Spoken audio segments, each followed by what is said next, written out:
So today we're talking about how to have a healthy relationship, because half of the battle, half of the healing journey from a toxic relationship into a healthy relationship is getting into that relationship, and then the other half is keeping that relationship healthy.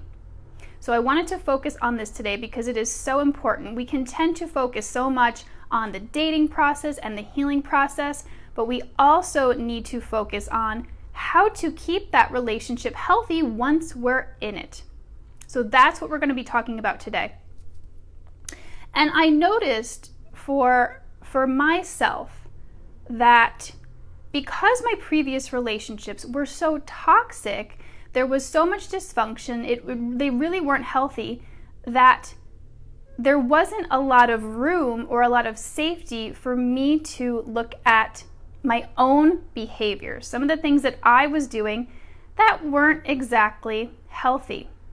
But once we get into that safe, healthy relationship dynamic, that's where there's space to examine our own stuff and make sure we are showing up in the right way to keep that relationship healthy. So, one of the resources that I give my clients, but also if you're new here to the group and you haven't gotten this yet, I have a healthy relationship behavior checklist. And this is a list of healthy relationship behaviors that you want to look for in a partner to be able to create that healthy relationship. But when you have found that healthy relationship and you want to keep that relationship healthy, what you need to do is learn how to practice those behaviors yourself. So we're going to start today by going through some of them and just talking really in general about what it takes to keep a relationship healthy, to keep it thriving, to make sure you can have the best relationship possible. So one of the first things that you want to focus on to keep your relationship healthy is to practice empathy. This is huge because just like you want to be understood, you want to feel heard, you want to feel accepted, we have to practice that with our partners. We ourselves need to be empathetic. So what does empathetic mean? Basically, it means being understanding and accepting of someone else's emotional experience. We don't have to completely understand it, we don't have to agree with it, but we have to be able to be compassionate and understanding of that situation. So that's what empathy is, being sensitive to someone else's feelings. This is a big part of what makes a relationship healthy, what helps it thrive. You want to feel understood, and so do they. So practicing empathy is a really important part of keeping a relationship healthy. Another part is to be direct and honest in your communication. So I'm going to tell you guys a little story here. So back when I was in some unhealthy relationships, I would do two things. I would hope that my partner would just know what to do, kind of like I hoped they would read their mind, or I would hint at things. I would maybe, if I wanted my partner to take out the trash, I would say oh, the trash is getting pretty full, huh? Things like that. And that is not what you want to do in a healthy relationship. What you want to do is to be direct in your communication. So instead of hoping my partner was going to take out the trash or hinting that the trash was full, what I really should have done was to say, hey, person, would you mind taking out the trash? Being very direct. That's what's helpful in a healthy relationship. And if we've been in toxic relationships, we might have learned that it wasn't safe to be direct because the other person would get upset or just freak out. But in a healthy relationship, we need to learn how to communicate in a direct way. Because the assumption here is that this is not a toxic relationship. This is a healthy relationship. And so the other person is going to respond in a positive way, or at least not in an abusive or toxic way. Yeah, so Maya's hinting. Yes, hinting. I used to do that too. Yeah, very, very common, especially for women, because women are very often conditioned to not be so direct. to be very soft, and to tiptoe around people's feelings. So if we want to have a healthy relationship, we have to start to come out of that and communicate things in a direct way. Now, this doesn't mean we have to be demanding, but we can say it in a way that is soft, a kind way, like a request, like I just gave in that example. Would you mind taking the garbage out? So that's really important too. Another component of what it takes to keep a relationship healthy is to make sure that you are doing things independently as well as together. Again, if you don't have my checklist, these are a list of healthy relationship behaviors to look for in a partner, but that we also need to practice ourselves to keep the relationship healthy. So comment checklist in the comments if you don't have it, and I will send that over to you. But we want to make sure that we have our own life outside of the relationship, because when we make someone our everything, and this tends to happen for people who have a slightly more anxious attachment, and this was myself too, when we make someone our everything, that puts a lot of pressure on the relationship. It puts a lot of pressure on the other person to be everything for you. And the reality is, one person cannot be everything for you. It sets you up for disappointment, on both sides, because the other person feels that pressure and they can't live up to it. So to keep the relationship healthy, you want to make sure you have your own stuff going on. You have your own friends, you have your own things that you do, you have your own life outside of the relationship, because you don't want to be constantly together. Like I said, that puts a lot of pressure on the relationship. You want to let that relationship breathe a little bit. So make sure that you have your alone time or time doing other things with other people, and you spend time with your partner. Both of those aspects are really important for a relationship. So I'm curious, as I'm going along here, guys, let me know if you have some things, some tips for how to keep a relationship healthy. If you're already in a relationship and it's going well, just share here. I'm curious, what are some things that you do to keep that relationship healthy and thriving, or things that have worked in relationships in the past? I'm very curious to know.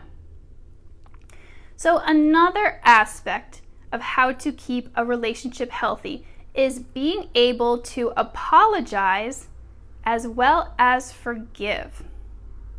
This can sometimes be a tough one, especially if we've been through a lot of trauma in the past. I can admit that I was a person who liked to hold a grudge in the past. When I hadn't done a lot of my own healing work, if my partner upset me, I would carry that around for a while because I wasn't really processing a lot of the emotions that it triggered. I wasn't letting it go.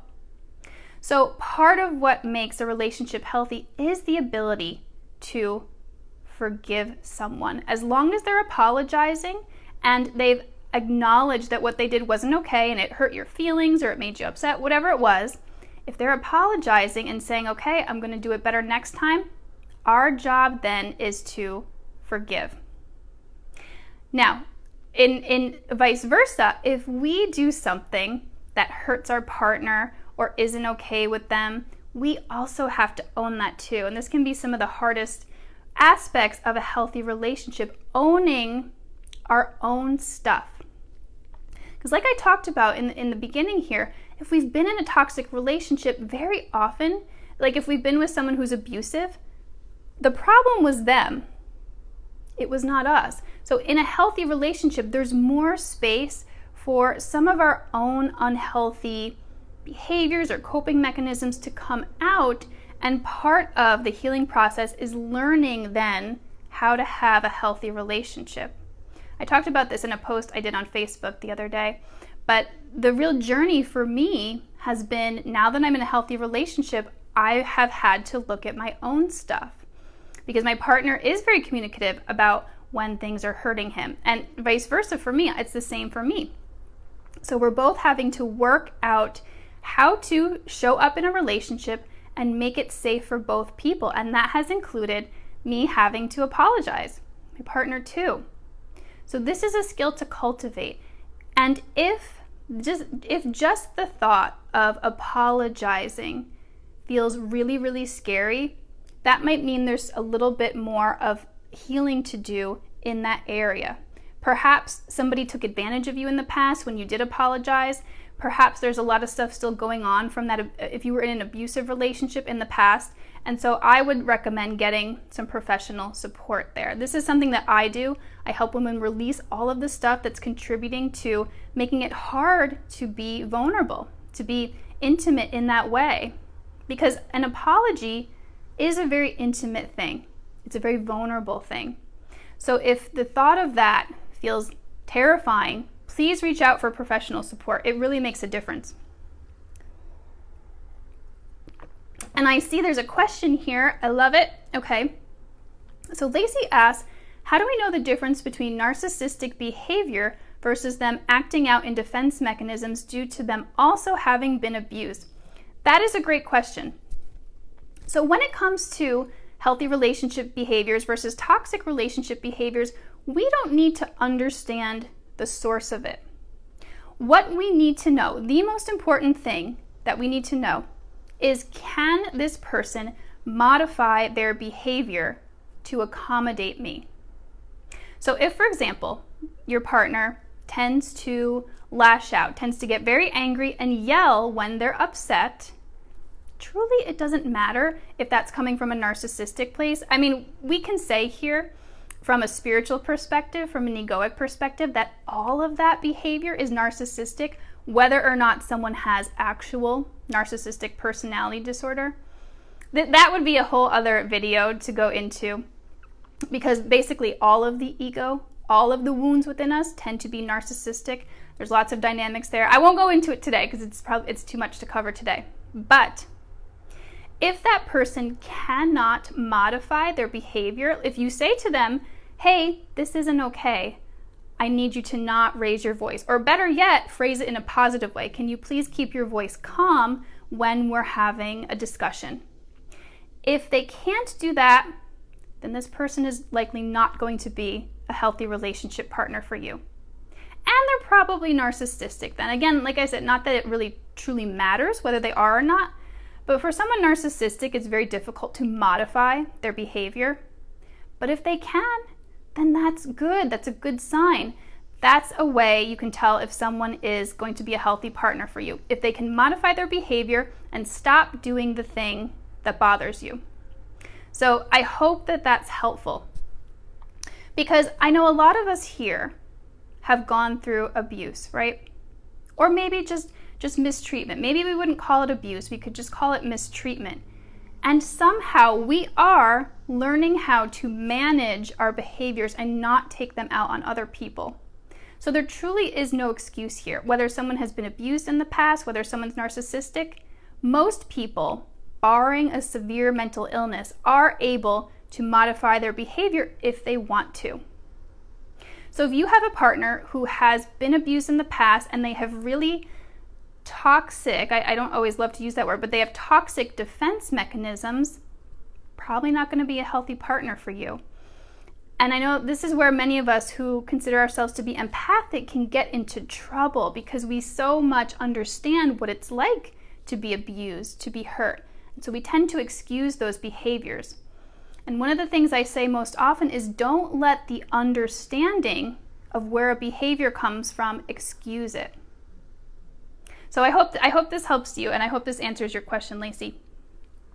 Okay, so another thing that is very important to keep a relationship healthy is this exactly ties into my next point, so I'm glad you asked that question, Lacey. Learning how to respond instead of reacting. So if we've been in some toxic relationships or abusive relationships, what you may have witnessed in the other person, but also maybe in yourself too, is that person didn't respond. As soon as they had a trigger, they reacted. They lashed out. Maybe they threw things. Maybe they were physically violent. That's reacting, and that's what makes a relationship unhealthy. So what we want to do is learn how to respond. What does this mean? What does respond mean? It means if we are triggered, we stop and take a moment. Maybe we pause, maybe we take a couple deep breaths, And instead of saying the first thing that comes to our minds, which is usually probably something very hurtful or mean, we take a minute and we think about what we want to say. We try to phrase what we want to say in a positive way or a way that's not going to hurt our partner. It's so easy when we're triggered to just speak what's on our mind, but usually that's very hurtful. And you probably know this. Again, if you've been on the receiving end of that behavior, it's really, really hurtful. So one of the things I teach my clients is how to respond, how to learn how to respond in a way that's not lashing out and that's not attacking or criticizing your partner.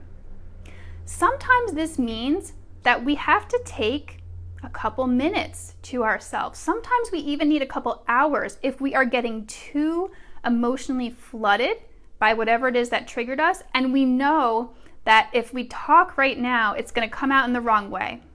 We're going to maybe say things we don't mean. We just might say the wrong thing.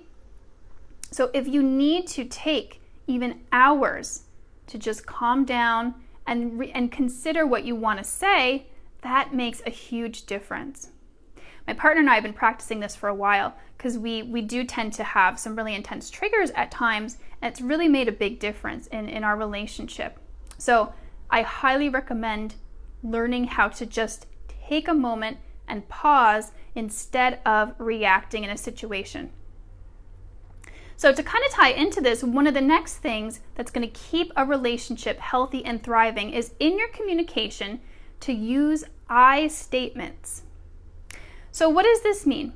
When someone triggers you or says something that hurts you, you don't immediately react and say, "You're an asshole, you did this, you did that." What we want to say is, "I felt blank. I felt hurt when you said that. I felt upset when you didn't do XYZ." Because when we're using I statements, we're not criticizing, we're not accusing, we're saying what happened made me feel this. And that's a much more gentle way to communicate what's going on with your partner. Because as you probably know, criticism, accusations, they do not feel good. And they're not conducive to actually getting what you want or resolving the conflict. So practice that. This is something, I'm talking about relationships here in terms of romantic relationships, but this has to do with all types of relationships. And what I have found is as I've practiced these skills in my romantic relationships, they have carried over to all of my relationships, and all of them have become better because of me improving my communication. So that's why I said for this training, this is very important even if you're not in a romantic relationship right now. These behaviors are important for dating, for family relationships, for friend relationships. So practice using those I statements. They really, really make a difference when you're communicating with someone. Because if you think about it, if someone comes at you and says, "You did this to me," you're going to get defensive, right? But if someone comes at you and expresses a feeling, "I'm feeling sad because you didn't call me yesterday," your empathy kicks in. You're much more receptive to hearing what that person has to say and taking in that feedback. So yeah, Ronell says true. Yeah. So that's a really important thing. Practice using those I statements in your communication. What I also want to make a note of here is that there tends to be an idea that in healthy relationships, there's no conflict. And I really want to bust that myth here today. In a healthy relationship, you actually do want to have conflict. Now, I don't mean this does not mean that this is a toxic relationship or an abusive relationship where there's constant conflict and walking on eggshells. This is not what I mean. Again, for all of these behaviors, for this entire video, I am assuming that your relationship is healthy. So in a healthy relationship, you actually want to have conflict because this means that you're being authentic. You're being true to yourself. You're expressing your needs. You're expressing your preferences. You're sharing your thoughts.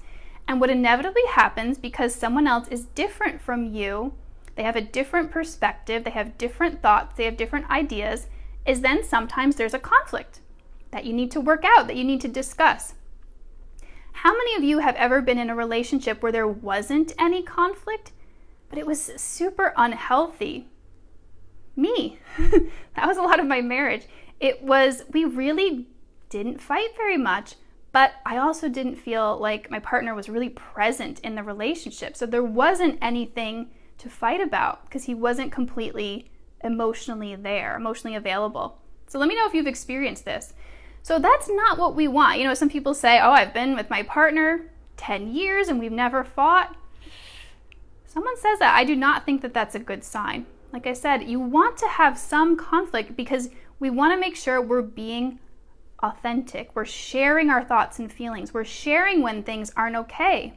We're expressing when we're upset about something. And vice versa. We want our partner to feel okay to do that too.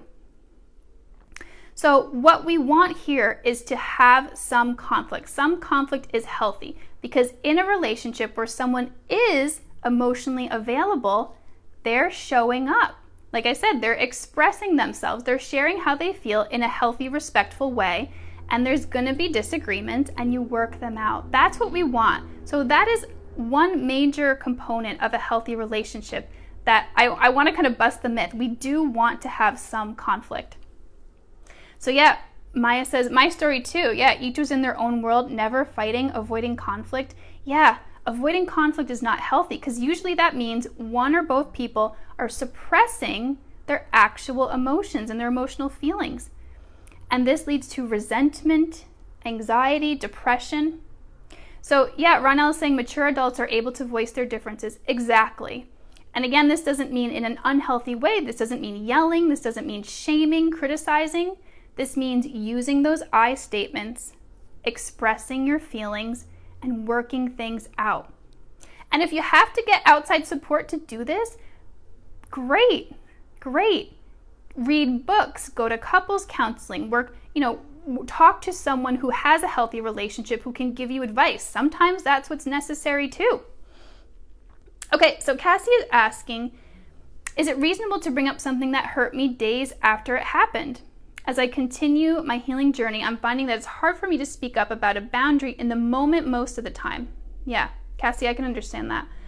I usually need time to process and put into words how I feel about what happened and what I need instead. I used to be so reactive and I don't feel that way anymore. But I don't want to swing to the other extreme, but it feels weird to bring things up much later. Yeah, so Cassie, this is a great question. And I think it's perfectly reasonable and healthy to bring something up at a later time. Because like you said, sometimes it's really difficult in the moment. And if you have had a lot of trauma, when you get triggered, so what happens is I call it my trauma brain. My trauma brain gets activated and I can't think clearly. I get very, very emotional. And so it's not always clear to me what I was hurt about, what actually happened that bothered me, and what I want to be different. So it often takes me some time to let my partner know that something was hurtful to me or I want something to be different. So that doesn't mean you're swinging to the opposite extreme. That's perfectly okay to do. And the way you can bring it up is just to say, hey, can I talk to you about something? And you can share how you felt about what happened, even if it was a couple days ago or even if it was a week ago. And maybe your partner has the question, well, why didn't you tell me in the moment? You can share what we just talked about here, that sometimes it's difficult for you to know in the moment what exactly hurt you and what exactly you want to be done differently. So yeah, go right ahead and bring that up because what we want to avoid here are resentments. We don't want those resentments to build up in the relationship. So I've done this too many times. Something it bothered me in the moment and I wasn't sure what it was and I had to take some time and then go back to my partner, and sometimes it even was a couple days later. And that's perfectly okay. And vice versa. That's the same thing has happened with my partner towards me. So yeah, that's perfectly okay and something that you do want to do. So Maya says, how to work out the disagreements then? That's what I'm afraid of. Yeah, so Maya, both people are going to have to practice these communication skills. speaking in I statements. And sometimes what I found that has to happen is sometimes there may need to be some breaks. Like if you're sharing something with your partner and it's triggering to them, they might have to say, okay, I hear what you're saying. Can I have a couple minutes or can I have a couple hours to think about this and then come back and we can discuss it later? Sometimes that has to happen. But if you feel like both of you really are struggling with resolving conflict and talking things out in a healthy way, then that's when I would recommend getting some professional support, like a marriage therapist, a couples counselor, whoever it is, to help you work through those issues. Sometimes what you find out is this person is not up to the challenge of discussing things in a healthy way. And that can be a really, really difficult place to be in. And that's when it comes down to you deciding if this is a relationship that you can continue to be in. Because we want to feel like it's safe for us to express our opinion. We want to feel like it's safe to have conflict and like our partner is really hearing us and isn't being abusive or critical, or what are some other things that can happen, or just throwing accusations at us. And it can be a very, very delicate dance of doing this in conflict. Sometimes this means that you guys both take some time out and you don't even talk about it until you're both very calm and you've worked through a lot of the emotion that's come up. That can be a good way to do it too. But yet, sometimes your partner just may not be up to it. And like I said, that's when you have to reconsider if this is the right relationship for you moving forward. Okay, so Ronell is saying, yeah, my ex-husband did that. He kept it inside, but he would give me the silent treatment, which was not healthy. No. And only bring it up with another disagreement, even when I would ask him what's wrong. Yeah, it's not a healthy relationship behavior that we want to have. We don't want to be holding things back. And what we want to make sure is we want to keep our side of the street clean, so to speak, is we want to make sure that when our partners are bringing things up to us, we are welcoming that. Even if it's difficult, even if it's going to be uncomfortable, it might hurt our feelings, we might feel some shame or some guilt. We have to practice sitting with that and being okay with feeling some of that uncomfortable stuff, but making sure that our partner feels heard. But yet, it takes two people. In order to have a healthy relationship, both people have to be willing to do this work together. They both have to be willing to grow. And so if only one person is doing this, it's not going to be a healthy relationship. There's nothing you can do to make that person want to do this hard work, want to show up, and want to have a healthy relationship. So I hope that this was helpful for you guys today. These were some of just the major things that keep a relationship healthy. If you want to learn more about it, I go into this more in my program. And like I said in the beginning, if you're interested in working with me, you're always free to message me and we can talk about what that actually looks like in your specific situation and see if I can help. So yeah, I'm going to go through some of these comments here. Ronell says, you need complete transparency in a healthy relationship. Yes, Ronell, for the most part. You know, I'm not in favor of disclosing every single thing, which just means that, like, if you're having doubts about the relationship, I wouldn't express those to your partner because that can kind of undermine the safety of the relationship. But for the most part, yes, you want to be very transparent about things. So Lacey says, yeah, remaining approachable. That's tough because putting up our guard at habits is a habit at times. Yes, Lacey, it is. It's another skill that we have to cultivate as we're going from toxic relationships into healthy relationships. It can be very difficult at first. It was for me. It was very uncomfortable. I wasn't used to someone who was bringing issues to me in a healthy way, not in an abusive way. But yeah, it's a challenge at first, but it does get easier as you practice. And what also makes it easier is doing the healing work. Because I know for sure if I would have tried to have a healthy relationship coming straight out of an abusive relationship, heck no, it wouldn't have been possible because I would have been too reactive. I was carrying around too much stuff. I had all these negative beliefs in my head. So when I got to the point where I was able to have that healthy relationship where I could show up and be open, that was from a ton of healing work. It's exactly the work that I do with my clients in my Living Free Finding Love program. But yeah, it took a lot of releasing the emotions and rewiring my beliefs so I could be open to it. So yeah. Cassie says, thank you for that encouragement. So far, my new boyfriend has been showing up healthily when I share my feelings. Awesome. I like how you said trauma brain. Yeah, I think my trauma brain also worries that my feelings will be invalidated since they were in the past. Yeah, exactly. And that's why I say that this getting into a healthy relationship is a huge part of the healing journey, because there's only so much that we can do on our own. What really catapults the healing to the next level is seeing that a relationship can be different, seeing that someone can be receptive to our feelings, seeing that someone is not going to invalidate us, seeing that someone is willing to accommodate us and change their behavior to make sure that we feel safe. That is some of the most healing stuff that you can experience. So that's also, I talk about, I started out just helping women recover from toxic relationships, and I realized that's not enough. It's not enough to just be by yourself, unless that's really what you want. If that's really what you want, go for it, not a problem. But in order to truly heal, we have to then get into a healthy relationship and continue the healing process.